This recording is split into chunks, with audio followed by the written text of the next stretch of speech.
The content in this video is based on factual, real-life events and public records. All opinions expressed are for educational and documentary purposes only. Viewer discretion is advised, as some scenes may depict sensitive content. This video is intended for informative purposes and complies with YouTube's guidelines. The sound reached the tier long before anyone understood what it meant. A slow, heavy thud that didn't belong in a place designed to keep everything still. The fluorescent lights buzzed overhead, washing the concrete in a cold white glow as guards rushed down the corridor, boots slapping the steel grates with tight, clipped urgency. In cell 213, a man covered in swirling ink tattoos sat calmly on the lower bunk, watching shadows stretch across the floor like they were alive. His name was Dorian Slate Mercer, one of the most whispered about inmates in Pelican Bay. His fingers tapped the cement rhythmically, as if he already knew what the noise meant. Across the tier, inmates pressed their faces to the tiny windows in their doors. No one spoke. No one dared. The air felt like it was tightening, pulling everything inward. The thud came again, then a third time, and on that third strike, Slate lifted his head. His eyes didn't blink. He wasn't reacting to the sound. He was waiting for it. Expecting it, even. Inside the control booth, Officer Harrison reached for the radio, his voice low and tight. "They said we had 6, he muttered to himself. 6 of the most dangerous inmates in the state. But nobody told us they were planning something." Down the hall, a second inmate, tall, gaunt, with a black sun tattoo spread across the side of his neck, stepped close to his door. The guards called him Reeve Dalton, but inmates called him Sunset, because whenever he showed up, something seemed to end. Another impact echoed through the hallway. This one sharper, quicker, like someone sending a message. A code. Officer Harrison froze, staring down at his clipboard. 6 names. 6 cells. 6 men who weren't supposed to have any way of communicating. Not in Pelican Bay Supermax. Not in the security housing unit, where doors didn't open and conversations couldn't happen. So how were they doing it? And why now? Slate leaned forward on his bunk, the tattoos on his arms shifting like dark waves. He whispered something under his breath, a word that didn't make sense to anyone but him.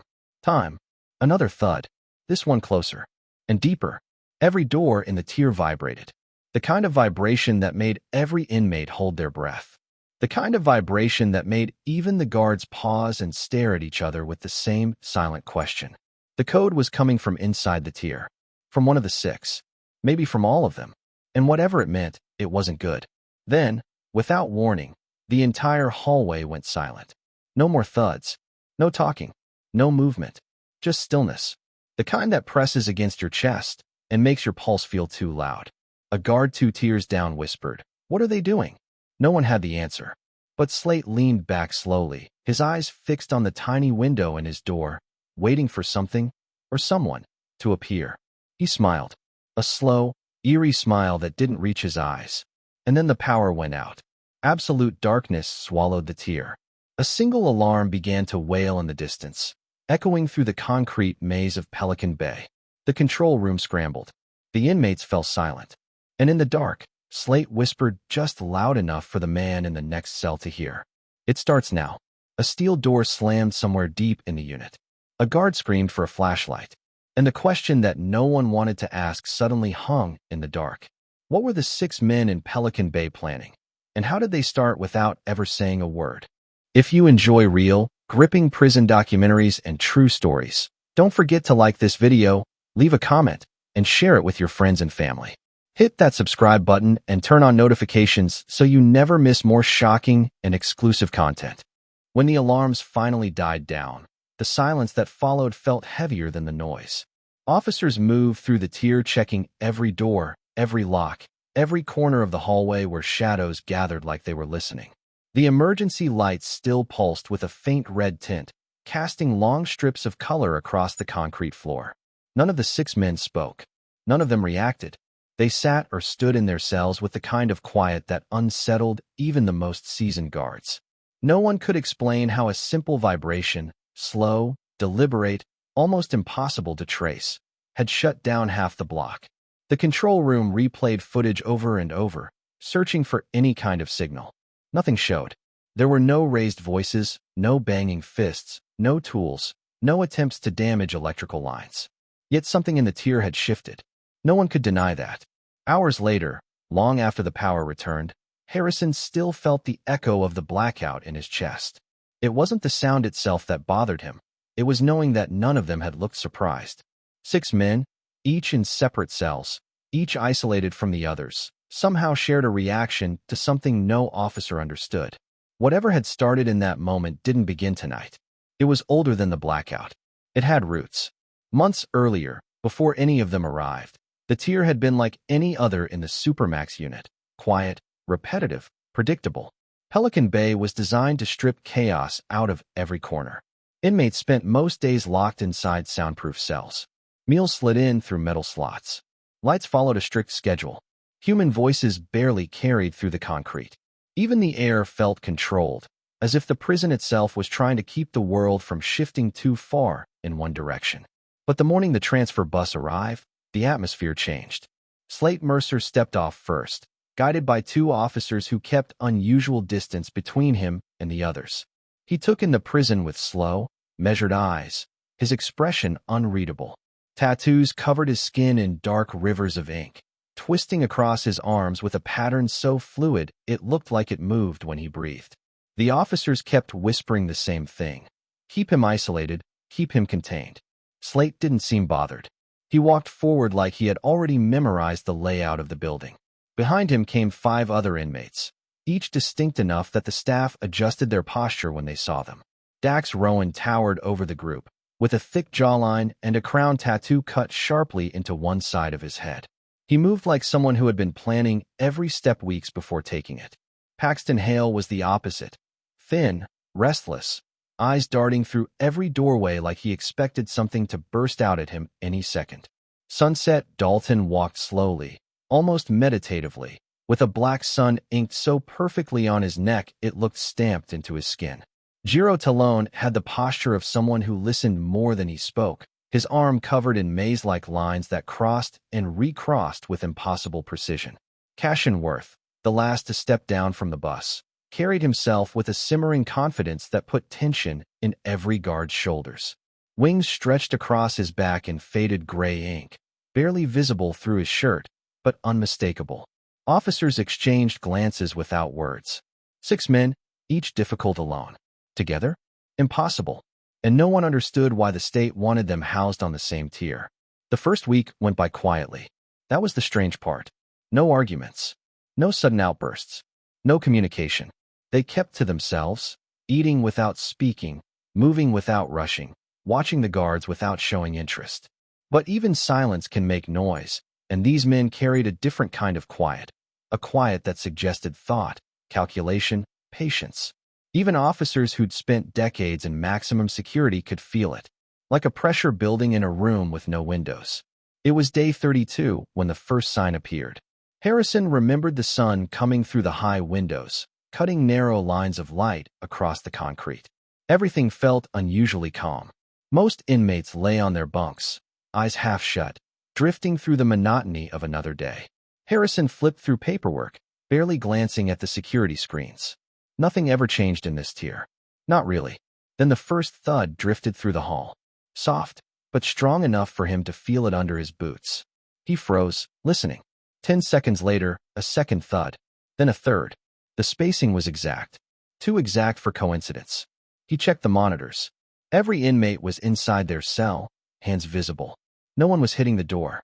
No one was banging the wall. No one was moving in a way that could explain the vibrations. But the thuds kept coming. Slow. Intentional. Rhythmic. He focused on Slate's cell first. Slate sat on the lower bunk, calm as always, staring at nothing at all. His fingers rested loosely on his knees, unmoving. But the vibration felt strongest when the camera passed his cell. Harrison didn't know why. The next vibration felt like it came from Sunset's direction. Then from Cashin's. Then from Giro's. It was impossible. Physics didn't work this way. The architecture didn't work this way. And the idea that 6 completely isolated men could send a synchronized signal through solid concrete made Harrison's spine tighten with a feeling he couldn't name. That night, the thuds stopped on their own. No one spoke about it at first. Officers avoided mentioning it in break rooms. Inmates traded glances but kept quiet. Pelican Bay taught everyone to ignore the things they couldn't explain. But the tier felt different after that. When the blackout hit days later, every officer in the block instantly remembered those vibrations. Slate's steady stare. Sunset's stillness. Cashin's faint grin. 6 cells. 1 silent message. No tools. No talking. No contact. Yet somehow they were already working together. And the guards had no idea what they wanted. What frightened Harrison most wasn't the blackout. It was the quiet afterwards. The calm in their faces. As if the power outage wasn't an accident or an anomaly. As if it was the first step. A beginning they had been waiting for. And he knew it wasn't over. Not even close. Because the next morning, when breakfast trays slid through the meal slots, something new happened. Something small, something subtle, something easy to miss. But it changed everything. Inside Slate's tray was a folded piece of paper. A note no guard had placed there. A note that shouldn't have been able to exist inside a Supermax prison at all. The paper sat in Slate's tray like it didn't belong to the world inside Pelican Bay. Nothing entered the security housing unit without being checked, counted, logged, and locked behind metal. Trays were inspected. Carts were inspected. Even the tiny utensils were tracked. Yet the note lay there, folded once, the crease sharp, the paper clean, untouched by kitchen hands or steel carts. Slate didn't move right away. He kept his eyes on the folded edge for a long moment, as though he was listening to something the rest of the tier couldn't hear. The red emergency lights had faded back to their normal sterile white glow, but the hallway still felt dimmer than usual, like the blackout had taken something with it that didn't fully return. He reached for the paper without hurry, sliding it toward himself with a faint scrape. He didn't open it. Not yet. Instead, he placed it on his knee, balancing it with the same patience he carried into every step of his transfer.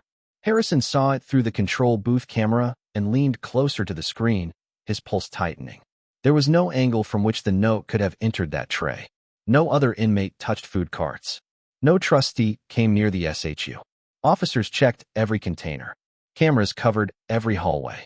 Yet the note was real. Sunset Dalton watched from his cell across the tier. He didn't lean forward or step closer.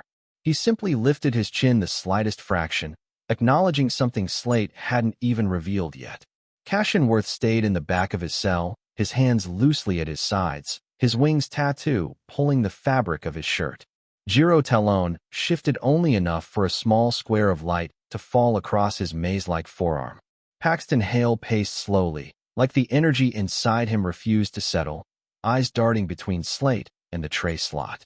Dax Rowan stood with his back against the wall, head bowed, the crown tattoo sharp against the steel-gray light. 6 men, 6 cells, 6 silent reactions. Slate finally opened the note. Just one word sat in the center of the page. Handwritten, slanted, barely more than a whisper in ink. Ready. Slate read it once. Then again. His face didn't change, not even slightly. But something in the room seemed to shift, as though the concrete itself exhaled. Harrison grabbed the radio.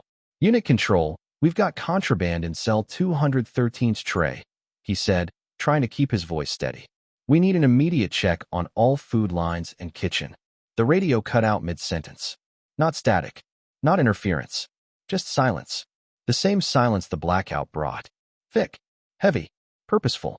Harrison tapped the radio, then the console. Nothing responded. The cameras still worked. The screen still flickered. But the system that connected officers to officers, the one thing Pelican Bay depended on, had gone quiet. As if someone knew exactly which string to pull. Inside the tier, Slate folded the paper again, tight and controlled, before sliding it beneath his mattress. The message was simple enough to explain away an accident, maybe a scrap from another tray. But the timing made excuses impossible. Last night, the lights had gone out. Today, a note appeared without a source. And 6 inmates looked like they had been waiting for both. Harrison left the booth, moving down the walkway with quick steps. Even with officers accompanying him, every muscle in his body tightened as he approached Slate's cell. When he reached the door, he forced himself to speak through the steel. Step back from the tray. Slate didn't argue. He stood, slow and controlled, and placed his hands behind him. The gesture should have calmed Harrison, but it didn't. There was no fear in Slate's eyes. No confusion. Just quiet expectation. The officers didn't find the note.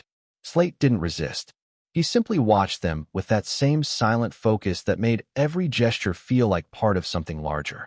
Harrison knew he hadn't imagined it. The note had been there, and now it wasn't. Protocol required every cell to be checked. Every tray, every meal slot, every vent. But the search turned up nothing. No extra paper, no writing tools, no access points. It was impossible, and yet it had happened. By midday, the tier hummed with quiet tension. The inmates felt it. The guards felt it. Even the air seemed to carry a charge inside it, like a storm building behind concrete. Sunset, usually motionless, stood at his door. He stared down the hall, not at Slate, not at the officers, but at the end of the corridor where the exit gate sat closed and locked. He focused on that gate the way most people stared at something far away, something they were moving toward. Cashin's grin came back, faint and sharp, the kind that suggested he was answering a question no one else had heard yet. Paxton kept pacing. Dax folded his arms. Jiro traced the lines on his forearm with a slow thumb, following the maze he seemed to know by instinct. Not one of them spoke, and that made it worse. Later that evening, when trays were collected again, something else changed, something so small that another guard might have missed it. But Harrison didn't. Each of the 6 men stepped toward their doors at the same time, the exact same second, as though answering a silent countdown. Slate first, then Sunset, then Dax, then Cashin, then Jiro, then Paxton. 6 movements in perfect sync. No talking, no signals, no sound, just motion. Harrison froze where he stood, one hand on the meal cart. His breath caught in his chest. The hallway lights flickered again, not out, not fully, just a soft stutter, like something in the wiring hesitated. Slate lifted his eyes toward the control booth window. Not threatening, not challenging, just looking. Calm, intentional. Sunset did the same. Then Cashin, then the others. 6 pairs of eyes fixed on the same point. The air tightened. The hallway felt smaller. Harrison's heartbeat kicked hard against his ribs. Something connected them. Something the prison hadn't seen. Something the staff didn't understand. And as Harrison backed away from the cart, the faintest, softest sound drifted through the tier. Not a thud, not a vibration. A single tap. Light. Precise. Like a fingertip on concrete. Then another. Then another. Not loud.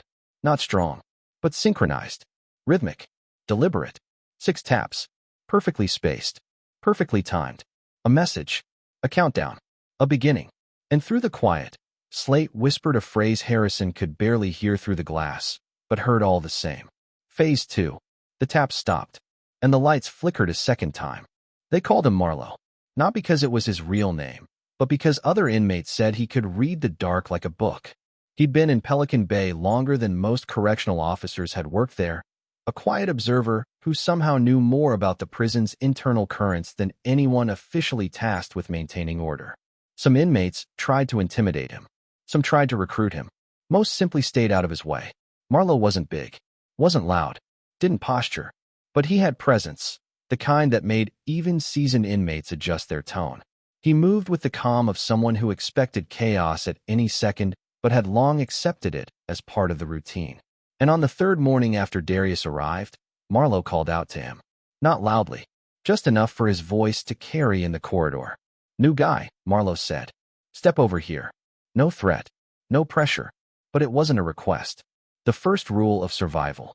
Darius wasn't stupid. He'd heard enough to know that ignoring someone like Marlowe didn't earn respect. It earned attention, the wrong kind. So he walked over, keeping a healthy distance. Marlowe leaned against the steel table in the small rec pen, arms folded, eyes scanning the yard with the slow confidence of someone counting pieces on a board. "You're observant," Marlowe said. "Didn't jump at the alarms yesterday." Darius shrugged. "Jumping doesn't change the outcome." A faint smile tugged at the older man's mouth. "Smart answer," Marlowe said. "Most people focus on the noise. You watch the movement." Darius didn't deny it. He had watched. The CO pattern during lockdown. The inmate reactions. The sequence of commands. It all told a story, even without words. "Why call me over?" Darius asked. Marlowe didn't look at him. He looked past him, toward the upper-tier windows where several inmates watched, pretending not to. "Because everyone is deciding what box to put you in," Marlowe said. "And if you don't shape your own introduction, someone else will do it for you." Darius said nothing. Marlowe continued. There are three kinds of people in here, he said. Noise makers, shadow walkers, and thinkers. And which one am I supposed to be? That's why I'm talking to you, Marlowe said calmly. You're not noise, but you're not a shadow yet. And thinkers, they don't survive long unless they pick the right lane early. Interrogation without questions. Darius expected Marlowe to ask who he ran with, where he came from, what he believed. But he didn't. Instead, he asked something strange. When you hear footsteps at night, Marlowe said, do you face the door or stay lying down? Darius frowned. Depends who's walking. Good, Marlowe said. You measure. You calculate. That means you're not impulsive. This was an evaluation, Darius realized. Not an introduction. A test. But for what? Marlowe finally turned his full attention to him, eyes narrowing slightly. You're calm, he said, but you're not resigned. That's a dangerous mix in here. In what way? Calm means you think. Not resigned means you still believe something can be done. He paused. People with hope cause shifts. People who cause shifts attract attention from everyone. That was when Darius noticed something. Marlowe wasn't alone. Two inmates were positioned at different angles in the rec pen, not guarding him, watching the watchers, ensuring the conversation stayed undisturbed. This wasn't casual. This was strategic. The offer. Marlowe straightened from the table. There's tension building, he said. Different groups pulling different ways. Some want leverage. Some want territory. Some want chaos. And what do you want? Darius asked. Marlowe's smile returned, this time more visible. I want equilibrium. Balance. Quiet. Why? Darius pressed. Because quiet keeps people alive. For the first time, Marlowe looked directly into Darius's eyes, as if assessing a hidden switch inside him. There's a place for someone like you, he said. Someone who sees things early. Darius didn't answer, didn't nod, didn't commit. Marlowe didn't seem offended. Think about it, he said simply. In here, people choose sides even when they pretend not to. But choosing late is worse than choosing wrong. He stepped back as the CO called for rotation. Tomorrow, Marlowe said over his shoulder. We'll talk again. The yard gate bust. Chains shifted. Doors clanked open. Marlowe walked off without looking back. And Darius, for the first time, felt the weight of something he couldn't name. He wasn't being watched anymore. He was being studied. Pelican Bay had its own rhythm, its own heartbeat. Some inmates felt it. Some ignored it. But Darius sensed it immediately when he woke up the next morning. Something in the atmosphere felt off. The hallway was too quiet. The usual morning shouts were muted. Even the footsteps of officers carried a different weight, slower, heavier, like they were waiting for something to unfold. Darius stood by the narrow slit of his cell window, watching shadows move across the tier. Whatever this was, it was not random. The whisper chain. 10 minutes before the doors opened for morning chow, a folded scrap of paper slid under Darius's cell door. No name. No handwriting he recognized. Just a single line. East tier, second rotation, watch the exchange. Darius stared at it. This wasn't from Marlowe. Marlowe didn't write notes. This came from someone else in the prison. Someone who wanted him to see something specific. But why him? He tucked the note under his mattress as the cell doors buzzed open. The exchange. The dining hall at Pelican Bay was a place where silence spoke louder than words. COs lined every wall. Cameras monitored every angle. And yet inmates communicated more in 3 seconds of eye contact than a full conversation on the street. Darius entered with the second rotation, eyes scanning automatically. Marlowe wasn't there. But two groups sat in opposite corners, the Hollow Street Collective on the left and the North Rim Circle on the right. Fictional names, but their reputations inside the prison were strong, one known for influence, the other for structure. They were both unusually still. Then Darius saw it. A single inmate from each side stood up at the same moment. Not aggressive, not confrontational, more like a prearranged meeting disguised as coincidence. They walked toward the drink stations, opposite stations, but Darius wasn't watching the men. He was watching their pockets. One had something square bulging from his sleeve. The other kept touching a small object clipped behind his waistband. The exchange was about to happen. And Darius understood immediately. Someone wanted him to witness a trade of influence, or leverage, between two rival groups. But for what purpose? Controlled tension. From across the hall, a CO noticed the synchronized movement. He didn't react, didn't call backup, didn't adjust his stance, which made it clear. The officers knew, and they were letting this play out. That tightened the pressure even more. The inmate with the bulging sleeve paused at the drink machine, glancing sideways. The other stepped near him, just close enough for their shoulders to brush. A silent transaction passed between them, something small, deliberate, and quick. Most inmates didn't even look up. Too risky. But Darius kept his gaze subtle, using reflections from the metal counters to follow the motion. There, a small square packet disappeared into a pocket. Not drugs. Not money. It looked like a folded schematic. A map? A plan? A schedule? Whatever it was, the exchange was smooth, rehearsed. But then something unexpected happened. One of the inmates lifted his eyes and locked directly onto Darius. Not by accident. With intention. As if to say, "We know you saw." Aftermath. Minutes later, the CO called for rotation. The dining hall emptied without a word, tension thick enough to cling to the air. Back in his cell, Darius felt the invisible pressure closing in. Someone had involved him in a situation he didn't ask for. Someone wanted him to be a witness, maybe even a piece on a board he didn't understand yet. He pulled out the note again. Watch the exchange. Not stop it. Not report it. Not join it. Just watch. Almost like someone was testing whether he could observe details under pressure. Almost like someone was preparing him for something larger. A metallic click echoed down the tier, footsteps approaching his cell. Not an officer. Not Marlowe. Someone else. Darius straightened, pulse steady but alert. A silhouette stopped right outside his door, and a calm voice said, "Looks like we need to talk." The voice outside Darius's cell didn't sound angry. It didn't sound rushed. It sounded certain, like whoever stood there already knew how this conversation would go. The lights overhead hummed softly as Darius stepped closer to the door, trying to see the face behind the shadow. When the figure finally leaned forward, the tier lights caught a faded tattoo across his jaw, a geometric pattern stretching from ear to chin. It belonged to Reese Calder, a man known inside Pelican Bay not for starting trouble, but for surviving it longer than most. Reese didn't raise his voice, didn't step back. He simply said, "You were seen watching, and now people want to know what you think you saw." Darius kept his face calm, though the weight of the statement pressed into his thoughts. "I didn't see anything worth talking about," he answered. Reese tilted his head. "That's what makes it worth talking about." He slipped something under the door, not a threat, not a message, but a small folded card from the commissary. Blank. No writing.